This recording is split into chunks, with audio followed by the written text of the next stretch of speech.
Hey world, welcome to my podcast. This is your great Ari Mitchell. How you doing, world? I'm with Cardin Nelson. I'm just here trying to get his personal opinion on what happened over the weekend in Charlottesville. Virginia. Virginia. So we're just trying to see what's going on. I just want to get his opinion. We heard everybody else's point of view, so why not get a real person? This is what the podcast is about: interviewing real people, talking about real things that's going on in society.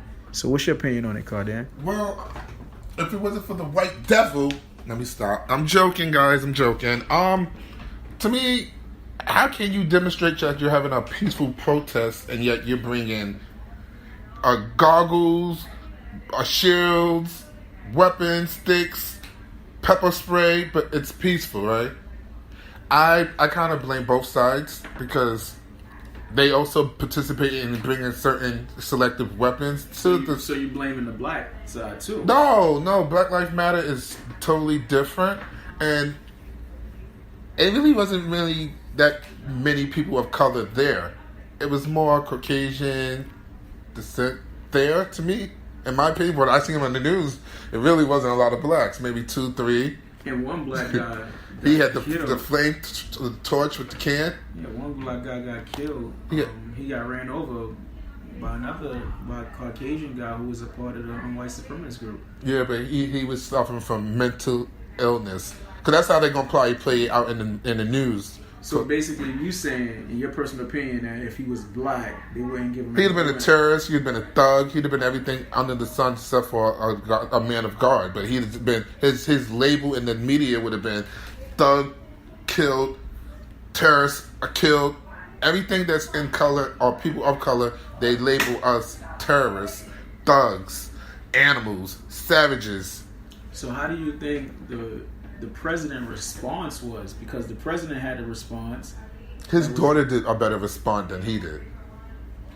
So you think his response was basically brush it off your shoulders, get over it? Because he got a lot of people that rided on him to say that because he's backing a lot of neo-Nazis, alt-right, and all the white supremacy. They even said it. Yeah, this is why we voted for him. This is, it's our stand.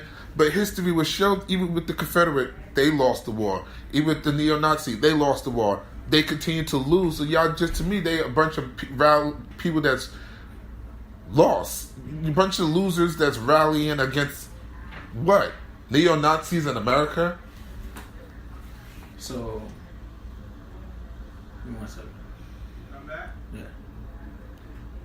So basically, what I feel like we should do as a people is do the same, but in a non-violence way. So let's take it back to the 60s. Let's take it back to when we was marching and we was able no weapons, with no weapons, no face masks, no tear gas who comes by us, but tear gas by obviously NYP by PD. So basically, I look at it like, should we make a stand? Yes. Should we do something to let people know that we are here? We should. But it shouldn't be. To me, it shouldn't be based off. But a peaceful. But it shouldn't be. It should be all races welcome, not just a Black Lives Matter, not just a alt left, because it ain't gonna be. And it's just all people of color, like the people that say they're colorblind. But then, it always takes me back when people say all lives matter. It takes me back to something that Martin Luther King used to do. And at his speech, I Had a Dream speech, he had everybody there. Yeah. It's not, he didn't have just black kids and white kids. Exactly. He had a mixture of everybody. And if you really look at the footage, you don't just see black people in the crowd. You see a mixture of everybody. Yes. So how I think our nation is divided is because... Well, we're not divided. We do have a sprinkle. We're more together than we was, let me say, in the 60s. It's just now we have more outlets to communicate it through. So it looks like we're divided, but in my opinion, I don't think we're actually divided, because in the 60s, we was holding peaceful rallies for our civil rights. Now it's like the alt-right is having a civil right moment to withhold or support their whiteness, and it's like, dude, what are you talking about? Y'all, what are you complaining about? Y'all had over a certain amount of years to gain and get ahead of other minorities, and now you're mad because you seem like the gap is getting closed? Question: do you think that the president neglected to use the word terrorism? Yeah. You feel like if it was a Muslim guy? Oh my goodness, he'd have tore him to shreds. So this is one thing. That I heard over the weekend about extremists and Muslims and how they're basically how they should be respected for their religion because they would die for their religion. Yeah, that's a little too extreme. Right? It's extreme, but they would die for it. And you get some Christians, and you get some Jews, and you get some other people of different religions. They don't feel the same way as passionate. So I feel like if we was more passionate on certain issues as black people, we will get more accomplished as a people. And these little things that's happening in these little hicky dicky towns, right? Because they are hicky dicky towns. Yeah, they are. Towns with populations of what? 2,500 or 25 people. That's basically just black. Yeah. Right? And the population is like 1% black. All voted for Trump. All red states. Yes. No blue states. Look at that. But you also have to look at, when it comes to the black communities, who's out in the black communities? Not the district, but the communities, out Brownsville, Brooklyn, political, talking to these people, going to these schools. It's like there's not enough of the positive image of black people in their community. Because it's one thing, I notice a lot of people, they can get on social media, post about it, but what have you done to start the change? But that's what Obama was saying before he left office. I know a lot of people don't care for Obama too much, but he did say he don't have a lot of community planners out there. He don't have a lot of people that's involved in the community, that's going to board meetings, that's going to community meetings, and getting that understanding of what needs to change in your community. You have people who say they want to do it and they really don't do it. Post about it, but because they don't have the time to do it. But to me, you can make time. Even if it's an hour out your day, you can make time, especially if it's something you believe in. Because guess what? While you on social media scrolling up and looking and posting, yeah, that's wrong because this side, you could have been somewhere and at a board. Talking to people, talking to your state representative, lobbying these certain laws and stuff that they are pushing through that's work against your community. I think a lot of people realize that politics is not for us as a whole, but it's really for us because this is a democracy state. This is a democracy country that we in, and if you really look at it, with certain people in office, it makes it, you might say, oh man, it could feel like it might be a dictatorship, but you do have a voice, but you have to exercise it. Yeah. Like you said, you have to communicate with your local assemblyman. You have to communicate with your community leaders and even your community leaders of faith as well. Because religion plays a big part in a lot of things that's going on. People might not think that way, but it really do.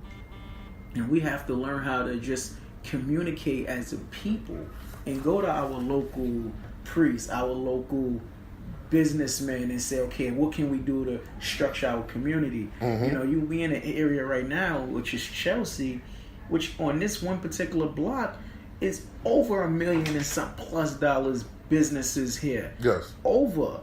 And predominantly it's just all white neighbors in this community. True. Who's upset at certain things in this community. So now you go all the way back to Charlottesville. in Virginia. Look at that community. That community was based on 95% white people, 5% black, and it was 2, 3, 4 black people out of that whole crowd, and white people standing up in that community. And they said, this is not what our community is based on. But they allow people to come in, white supremacists to come in, to voice their freedom of speech, because we don't want to negate the First Amendment, freedom of speech. But the whole which thing is not important to me. That racism you shouldn't be able to go around promoting racism, saying that's your freedom of speech, because it's hate. It is. Because you're preaching hate. Yes. You're not preaching, respect our neighbor, have fun and enjoy life. You preaching they're better than this people. They're better than this people. We don't walk this. Don't walk on the same side. And you seen a lot of the images. You see the faces of hate. Yes. And that's the biggest takeaway I got from it. And that's what I took from it, because the faces of hate. And this is the same people that you walk in the meat market with. This is the same people that... It was the mask off of KKK. Exactly. That's how I look at it. I was like, oh, the mask is off. You're not cowards hiding behind these things, because... and then for the person... They have it on Twitter. Yes, you're a racist. And whoever they can find that could point out to the individual that was part of that... what was it? White nationalist rally... They pointed out into their jobs where they work at, because at the end of the day, it's like, these are people that I can go into a store and be like, hey, can I get an order of, and then I'll see you, and you could be one of those people that was in one of the national rally for the whites, and you can spit in my food, nigga, this, blah. And I'm getting my food and you serving me spit with a smile. Now, so imagine this. Imagine we go to Charlottesville, Virginia, and we go get a march. We won't get it, because in order to get a march out there, you have to get a permit. We wouldn't get a permit because of the color of our skin. But that's because they feel like we're gonna basically target people. But see, that's the whole thing that they did. We're in that like within the 50s and 60s, when we was somewhat thriving and was able to participate and like help the economy, as in getting houses and stuff like that. We was being turned down loans because of our skin complexion, and it's like you understand why, because you had Ku Klux Klan members in the banks. Police, the relationship that we have with police now is because of the Jim Crow law, and because of how they discovered in Baltimore how over 125 cases they've been reviewing because of the cameras that they have on us, because they've been planting evidence of drugs. Body cameras. The body cameras is just like, if it wasn't for modern technology, a lot of this stuff was being thrown under the bridge and buried. And this is not something that's new to at least the black community, because let's say I'm 38, and before modern technology, camera phones, they've been doing this, and we just couldn't prove it. It wasn't until modern technology that it started to show light on what really goes on between the relationship between the minorities and police officers. Exactly. Because it's sickening, because back in the early 80s, a lot of people, they going to jail and they didn't even have no drug charge. They didn't have no drugs, but hey, this is drugs. And you like, that's not mine, but... Arrested today. Or in jail or incarcerated today. Well, yeah. At the end of the day, I feel like we as the people need to unite. We need to rebuild our communities. Yes. We need to focus on 3 things. Education, rebuilding our community, and start involving ourselves in politics, so that way we can have and we can bridge that gap where it's not us against them, but it's us as a unit. That's just my personal opinion. But see, this is something that it's a tool that they use. It's called divide and conquer. As long as you have the people divided, you can conquer whatever, because they're going to argue amongst each other, and they're not going to be so focused on what you're doing behind the scenes. See, now you got the nation divided. They are